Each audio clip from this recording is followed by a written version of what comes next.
चलिए हम लोग पिछले वीडियो में हम लोग यहाँ से वीडियो हमारा अचानक कट हो गया था, तो हम लोग 17वां से देखते हैं। 17 नंबर जो है आपका आहार और गिलिंड जो है ये ताम्रपाषाण कालीन में पाया गया। मोहनजोदड़ो ये आपका हड़प्पा संस्कृति से संबंधित है। नवपाषाण काल में ही बुर्ज होम जो कश्मीर में जम्मू कश्मीर में है यहाँ मिला हुआ था। फिर बागौर ये आपका मध्य पाषाण काल का स्थल है। ठीक है, तो इसके हिसाब से आपका ऑप्शन कौन सा सही है? आपका ऑप्शन सी सही है। कौन सा सही है? ऑप्शन सी सही है। चलिए अगला देख लेते हैं हम लोग। 18 क्वेश्चन। नवपाषाण कालीन अर्थव्यवस्था से संबंधित निम्नलिखित कथनों पर विचार करें। तो इसमें दिया हुआ है आपका नवपाषाण कालीन संस्कृति के पूर्वार्ध अर्थव्यवस्था कृषि और पशुपालन पर आधारित थी। ठीक है, तो ये तो लग रहा है कि ठीक ही है आपका। दूसरा वाला नवपाषाण कालीन मानव लोहे से परिचित है, ये गलत है आपका कथन। तो कथन एक सही है तो केवल एक सही होगा आपका। फिर देखते हैं हम लोग ताम्रपाषाण कालीन ताम्रपाषाण कालीन लोगों से संबंधित निम्नलिखित कथनों पर विचार करें। इसमें है ताम्रपाषाण कालीन समुदाय अन्य समकालीन समुदाय के साथ व्यापार और वस्तुओं का आदान प्रदान करते थे। आहार गिलुंड नवदा टोली एरन रंगपुर दैमापाद और इनाम गांव जैसे बड़ी बस्तियां व्यापार और वस्तुओं के आदान प्रदान के प्रमुख केंद्र के रूप में कार्य करते थे। तांबे के स्रोत के पास बसे आहार लोग मालवा और गुजरात के अन्य समकालीन समुदायों को तांबे के औजार व वस्तुओं की आपूर्ति करते थे। ठीक है, तो इसमें देखते हैं कौन सा हम लोगों का ऑप्शन सही होता है। ठीक है, तो इसमें हम लोगों को ताम्रपाषाण कालीन की बात कर रहा है। ये जितने स्थान दिए हुए हैं सब सही है। इस समय का मानव क्या करता? समकालीन व्यापार और वस्तुओं का आदान प्रदान करते थे। तो इसके लिए हम लोगों का ऑप्शन में तीनों सही लग रहे हैं, तो इसका ऑप्शन होगा उपरोक्त सही। इसका ऑप्शन क्या होगा आपका? उपरोक्त सही।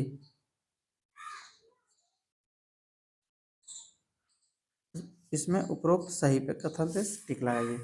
अगला दिया हुआ है 20 ताम्रपाषाण कालीन तकनीकी से संबंधित निम्नलिखित कथनों पर विचार कीजिए। ताम्रपाषाण कालीन लोग कुशल ताम्रकार थे, उन्हें धातु तकनीकी में काफी प्रगति की थी। ये तो बिल्कुल सही है। मिट्टी के चित्रित बर्तन कुशलता से बनाए गए थे, यह भी ठीक लग रहा है। तो इसमें ऑप्शन दोनों सही है आपका। फिर देखते हैं हम लोग 21 नंबर भारत की ताम्रपाषाण कालीन संस्कृतियों से संबंधित निम्नलिखित कथनों पर विचार कीजिए करें। ठीक, कुछ ताम्रपाषाण कालिक संस्कृतियां हड़प्पा संस्कृति की समकालिक थी और कुछ हड़प्पा के बाद की थी। तो ये तो हम लोग देखने में तो बिल्कुल ठीक लग रहा है इसका कथन।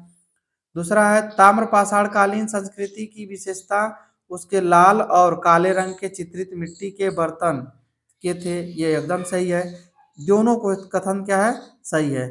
ग्रामीण हड़प्पा की तुलना में यह संस्कृति शहरी थी, ये बिल्कुल गलत है, क्योंकि ताम्रपाषाण कालीन जो संस्कृति थी वो आपकी ग्रामीण थी और हड़प्पा संस्कृति शहरी थी। तो ये गलत है, तो आपका तीसरा गलत हो गया। तो ये वाला नहीं सही होगा, ये भी नहीं सही होगा, आपका ऑप्शन बी सही होगा।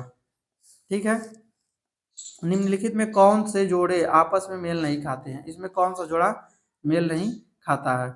इसमें देखना है उत्तरार्ध पूरा पाषाण काल, कुल्हाड़ी और बड़े चाकू का उद्योग तो उसमें था ही नहीं। मध्य पूरा पाषाण काल तरासे गए पत्थरों से बने औजार, ये भी नहीं है, उसमें सूक्ष्म औजार थे।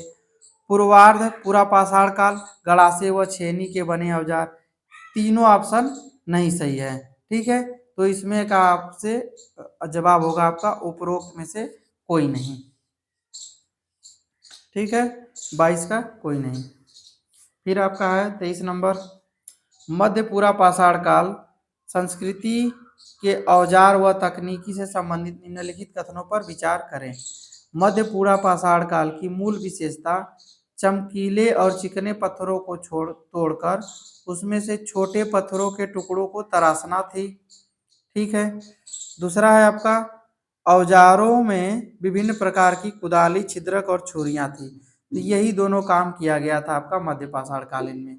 ठीक है, ये आपका ऑप्शन बी सही है। निम्नलिखित में किस पुरातात्विक स्थल पर पूरा पाषाण, मध्य पाषाण काल और नव पाषाण कालीन अवशेष मिले हुए थे? तो आपका इन तीनों में ऑप्शन ए जो है, यहीं पे आपको तीनों स्थान मिले हुए थे। ठीक, तो हम लोग यहाँ तक इस चैप्टर को फिनिश कर दिए। अब हम लोग अगला चैप्टर पढ़ेंगे जो मिलेगा आपका हड़प्पा संस्कृति से है। ठीक है, देखते हैं हम लोग क्या है।